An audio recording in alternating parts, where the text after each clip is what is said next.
नमस्कार मंडळींनो, आज आपण बनवणार आहोत वांग्याच्या हिरव्या रस्स्याची भाजी। तर चला आपण बघूया कसं बनवायचे ते। यासाठी मी इथे काही हिरव्या मिरच्या घेतल्या, 5 वांगे, 1 लसणाचा गड्डा, थोडी कोथिंबीर, 1 वाटी शेंगदाणे आणि 1 चमचा जिरा। तर इथे सर्वप्रथम मी हिरव्या मिरच्या आणि कोथिंबीर जी ती धुवून घेतलेली आहे आणि आपले वांगे पण धुवून घेते।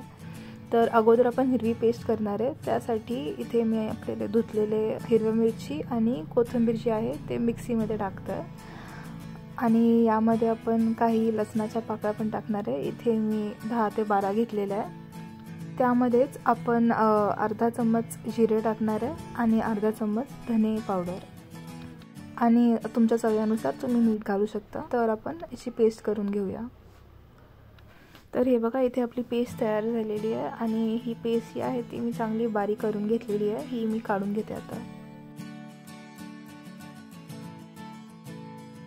आता याच मिक्सीमध्ये हे 1 वाटी भाजलेले शेंगदाणे जे आहे ते पण आपण वाटून घेऊया। आता माझे शेंगदाणे जे आहे ते वाटून झालेले आहे आणि ते तुम्ही जसं बघू शकता, ही जी शेंगदाण्याची पेस्ट जी केली मी ती थोडीशी जाडसरच ठेवली आहे। हे जाडसर ठेवल्याने भाजीची जी चव आहे ती खूप छान लागते।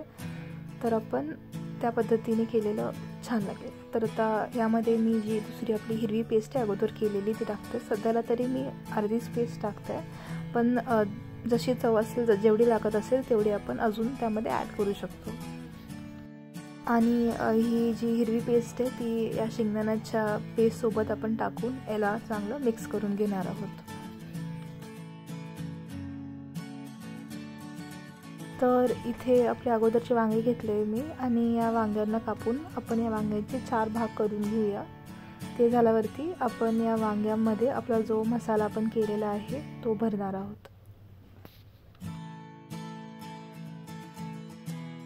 तर इकडे मी एक कढाई घेतली आहे आणि या कढाईमध्ये आपण तेल घालणार आहोत।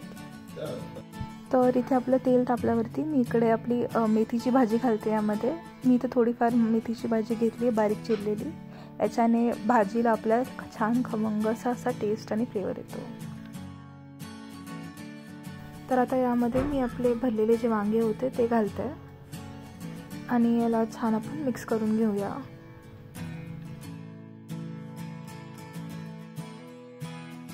तर इथे तुम्ही बघू शकता की आपले जे वांगे आहेत ते छान भाजलेले आहे।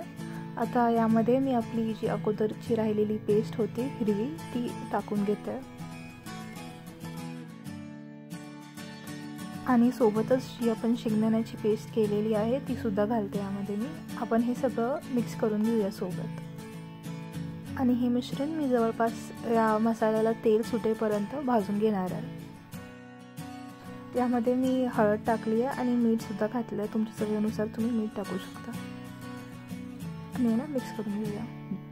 तर आता याला थोड्या वेळासाठी झाकून ठेवूया जोपर्यंत तेल सुटतं।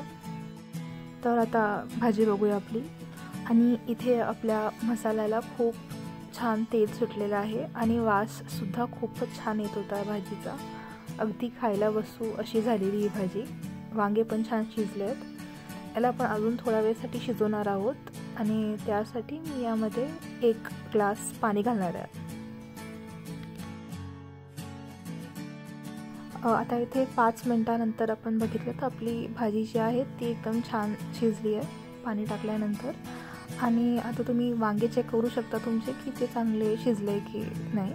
त्यासाठी इथे मी 1 वांगा बघते आणि तुम्ही याला थोडं तोडून बघू शकता की हे शिजलं का। इथे मी देठ बघते, त्या वांग्याचा जो देठ आहे तो थोडा तुटतो आहे, म्हणजे भाजी वांगे जे आपले ते छान शिजलेत। चला त्याला प्लेट करूया। तर ही जी भाजी आहे ती तुम्ही चपातीसोबत किंवा भातासोबत खाऊ शकता आणि भाकरीसोबत सुद्धा, ज्वारीच्या भाकरीसोबत ही भाजी अप्रतिम लागते। तर नक्कीच घरी ट्राय करा आणि कळवा कशी झाली आहे आणि आवडली का तुम्हाला। आणि जर रेसिपी आवडली असेल तर please do like and subscribe to our channel. Thank you.